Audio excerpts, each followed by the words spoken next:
J mains and advance के maths के सारे क्वेश्चन हम लोग 1 बाय 1 कर रहे हैं, जिसका है आज डे 4 और क्वेश्चन नंबर अपने पास है।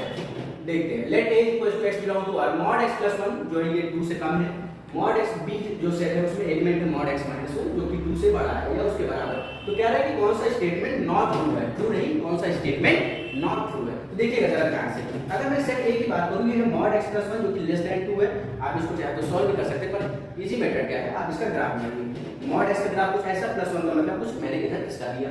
अच्छा, इसका मतलब जो x की वैल्यू वो कहां से कहां लाई करेगी इस बार, -3 से 1 के बीच में ही लाई करेगी। तो a बिलोंग्स टू -3 टू 1। अच्छा, सेम काम b के लिए किया, लेकिन b जो है ये है आपके पास mod x माइनस 1 जो कि ग्रेटर देन इक्वल टू 2 है, यानी कि 2 से बड़ा है, यानी कि वैल्यू कहां से लेकर -∞ से यहां तक वाली ये वाली वैल्यू लेगा और इसकी इधर की, यानी कि 3 से लेकर इन्फिनिटी तक।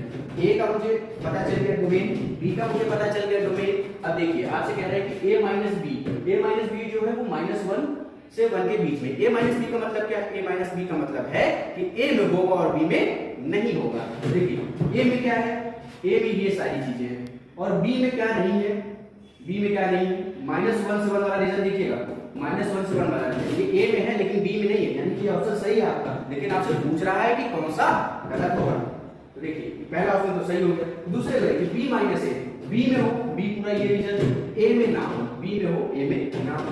ध्यान से देखिएगा b यानी कि यहां से यहां -1 और ये ऑप्शन दे रहा है कि -3 से -3 से 1, -3 से 1 वाला जो ऑप्शन है, इस ऑप्शन को आप ध्यान से देखेंगे, ये b में कह रहा है कि b में हो, a में ना हो, लेकिन ये वाला रीजन a में आ जा रहा है, इसका मतलब ये बात गलत है और आपसे पूछ रहा है कि कौन सा ट्रू नहीं है, तो ये वाला ऑप्शन आपका सही हो जाएगा। बाकी दो भी आप चेक करेंगे तो सेम चीजें मिलेंगी।